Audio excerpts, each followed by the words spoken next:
I'm Molly White, and you're listening to the audio feed for the Citation Needed newsletter. You can see the text version of the newsletter online at citationneeded.news.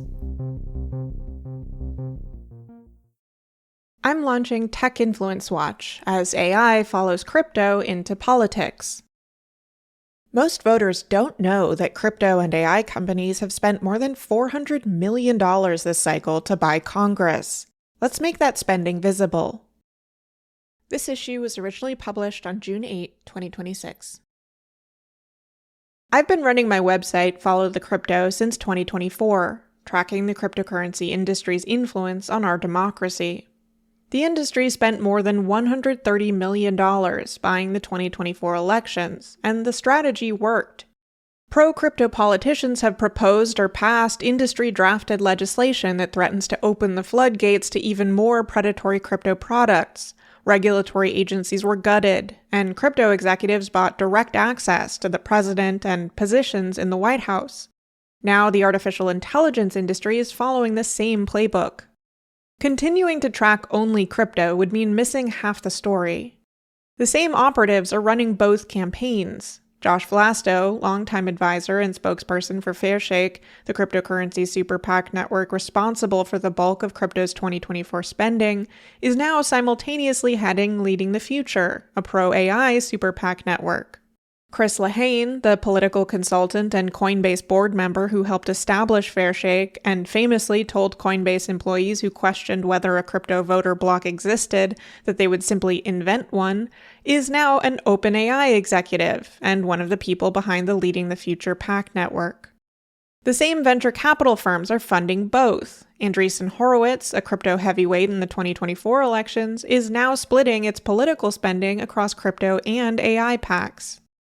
The PACs may look different from the outside, but they're increasingly the same operation with aligned goals: deregulate the tech sector, slash consumer protections, and allow tech companies to capture even more enormous profits at the expense of everyday people.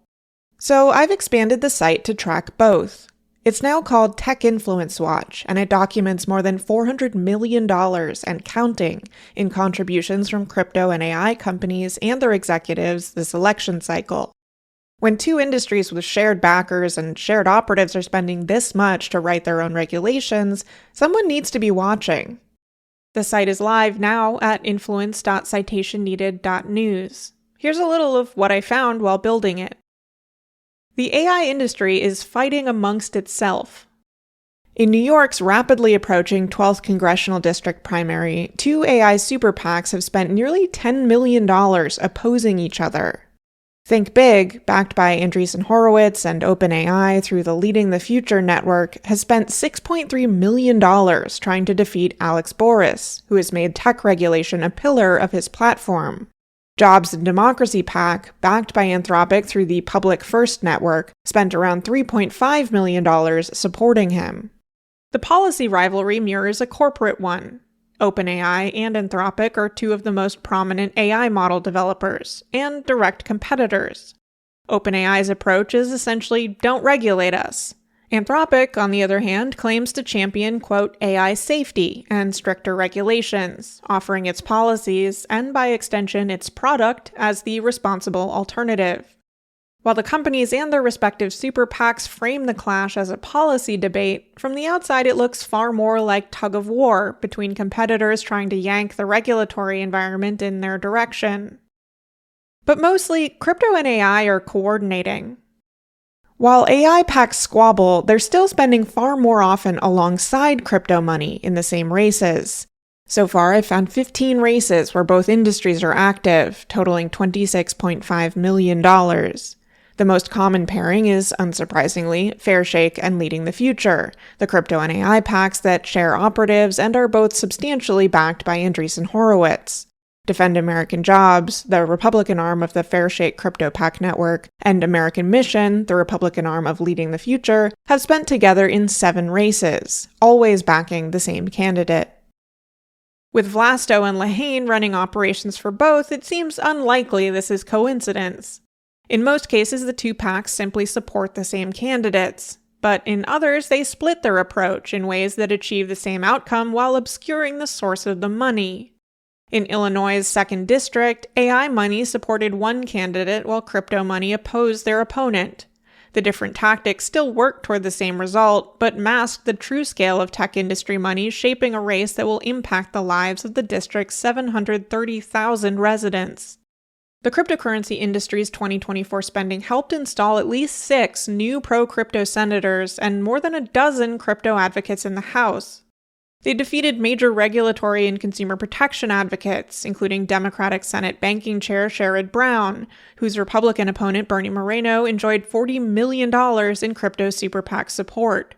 Since taking office, Moreno has used his seat on the Senate Banking Committee to become one of the chamber's most aggressively pro-crypto voices, voting for the Genius Act and co-authoring the market structure discussion draft that advanced the Clarity Act through the committee.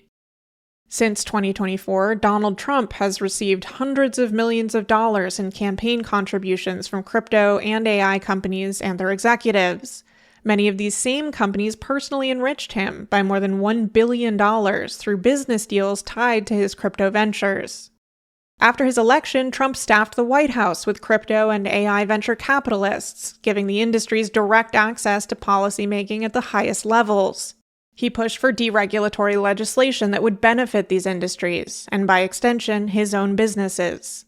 Since then, we've seen at least 21 enforcement actions or investigations against crypto companies dropped, and regulators who had pushed for consumer protections replaced with Trump loyalists who gutted the agency's regulatory capacity.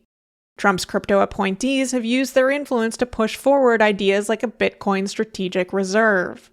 Congress, itself also shaped by hundreds of millions in industry spending, has refused to address Trump's blatant crypto-related corruption or provide meaningful investigations and oversight. Despite just how overt Trump is being with these deals, most people have no idea of the quid pro quo that's happening. Companies like Tron, Coinbase, Ripple, and Gemini have spent tens or hundreds of millions on campaign contributions, Trump-issued crypto tokens, business partnerships that favor Trump and his family, and donations to Trump's pet projects, from the East Wing ballroom renovation to a military parade sponsorships. And they immediately reaped the benefits. SEC enforcement cases and possibly criminal investigations were dismissed or dropped. Regulators reversed course on crypto oversight and have recently even begun working to vacate completed cases from the previous administration. Financial authorities have issued national trust bank charters and approved applications allowing these companies to expand into the traditional financial system in unprecedented ways. The United Arab Emirates invested billions in ventures that benefit the Trumps, including in the Trump family's World Liberty Financial crypto project and via a $2 billion investment denominated in the Trump family's stablecoin. Soon after, they got the okay to purchase restricted AI chips. Saudi Arabia partnered on a Trump crypto project, then received approval to buy F-35 fighter jets, military technology they'd been denied out of fears it could end up in China's hands. And the corruption isn't limited to just Trump. One of the key negotiators in these Middle East deals is Steve Witkoff, who is still not clearly divested from his financial interests in World Liberty Financial, where his son remains an executive. What AI companies are hoping to buy? AI companies are also spending heavily to shape policy around artificial intelligence development and regulation. They're fighting local oversight and moratoriums that would give communities power to reject the resource-intensive AI data centers they increasingly oppose. Some industry PACs are working to block state or federal legislation that would impose stricter regulations on AI companies, hold them liable for harms caused by their products, require safety assessments, or limit surveillance. And while others, like Anthropic through its Public First network, claim to champion safety, these efforts often serve to disadvantage competitors rather than protect the public.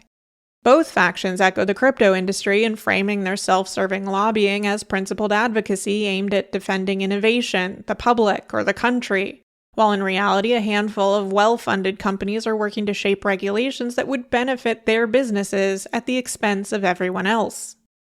And most voters have no idea any of this is happening. In the next few weeks, voters in South Carolina, Alabama, California, Georgia, and Oklahoma are heading to the polls in primaries where crypto and AI super PACs are active, and most of them don't know it.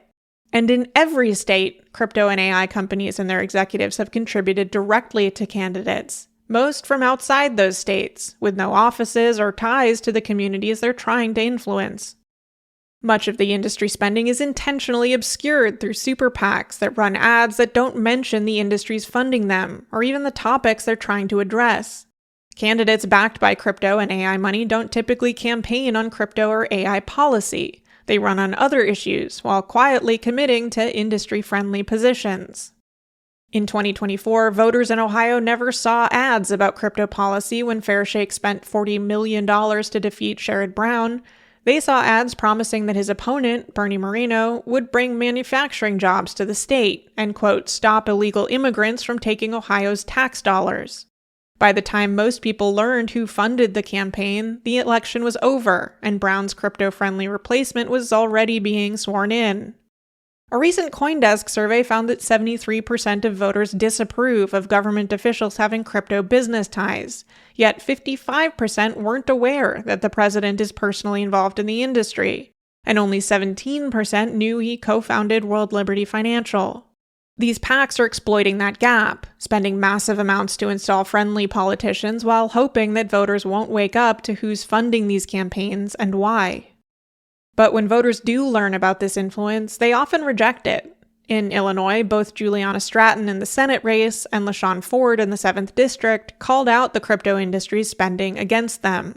Ford even wound up sending a cease and desist to Fairshake over an attack ad he alleges falsely portrayed him as corrupt, a convicted felon for bank fraud, and someone who had abused his power in the Illinois state legislature. Both candidates ultimately won their primaries, despite the millions in opposition spending that dwarfed their own fundraising. I think this demonstrates that when voters know where the money is coming from, and candidates are willing to challenge it, the industry's spending can become a liability rather than an advantage. But the stakes are high. The scale of industry spending is fueling overt government corruption. The deregulatory agenda they're buying poses urgent threats to financial stability, consumer protection, and democracy itself. In crypto, it threatens to destabilize our economy. We saw crypto collapses in 2022.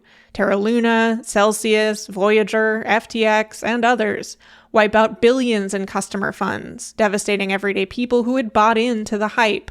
Those collapses happened under relatively light regulation, and the rules that existed were poorly enforced. Regulators had the authority to act, but often didn't, allowing fraudulent operations to continue until they inevitably collapsed. Now the industry has bought enough political influence to dismantle even what little oversight existed, and is now hard at work pushing Congress to lock in that damage, hoping to block future administrations from rebuilding the regulatory capacity they've gutted. The end result could be a financial crisis that devastates individuals, families, and communities, regardless of whether they invested in crypto or not. The industry is lobbying for charters that let crypto companies access banking rails, for permission to custody crypto assets alongside traditional securities, and for crypto ETFs and other products that tie cryptocurrency prices to retirement accounts and institutional portfolios. The more these entanglements proliferate, the higher the risk that the next crypto crash won't stay contained to crypto. It could trigger contagion throughout the broader financial system, even requiring a 2008-style bailout that costs billions in taxpayer money. The same industry now dismantling oversight would be first in line, hands outstretched for a government rescue, and we've recently seen how this plays out. In 2023, when Silicon Valley Bank collapsed, venture capitalist David Sachs took to Twitter to demand that the Treasury and Federal Reserve step in to protect the uninsured deposits of tech firms, which the government ultimately did. Sachs now has a much more direct line than just tweeting. He's Trump's co-chair of the President's Council of Advisors on Science and Technology, and until recently, special advisor for AI and crypto. AI poses different but similarly serious risks, all flowing from the same basic problem: companies capturing profits while the public bears the costs. Unchecked AI development threatens to invade privacy, amplify surveillance, perpetuate and systematize discrimination, and concentrate enormous power in the hands of a few companies. The resource demands of AI data centers strain local infrastructure and energy grids, often over the objections of the communities forced to host them. And the rush to deploy AI systems without adequate safety testing or corporate liability frameworks means the public bears the risk while companies capture the profits, immune from consequences for any harms they might cause. Across both industries, we're watching companies spend hundreds of millions of dollars to put their interests above those of everyday people, who rely on their legislators to represent them on a range of issues far broader than just the tech sector. And they're hoping to buy the right to harm people without facing consequences, and to strip away communities' abilities to have any say in decisions that will affect their lives. That's why making the public aware of this spending in real time matters more than ever. What's new? I've renamed Follow the Crypto to Tech Influence Watch and significantly expanded it to track both cryptocurrency and artificial intelligence industry spending. The site now documents more than $400 million in contributions from these two industries this election cycle, ranging from industry super PAC activity to companies and their executives contributing directly to candidates. If you're interested in one sector or the other, you can filter the view to hone in on the information you want. The site tracks individual races, showing which candidates are receiving support or opposition from which PACs and how much. It shows how the PACs operate in networks and the companies that are funding them. It shows which industries are active in which races and where their interests align. And it updates in close to real time as new filings come in from the Federal Election Commission. You can look up your own state, find your district, and see which races crypto and AI money is targeting near you. Check candidates to see who's backing them, or explore individual companies to see where they're directing their political spending. If you're heading to the polls soon, look at whether the candidates on your ballot are receiving industry support, and if so, how much and from whom. Challenge them to put your interests ahead of their corporate backers.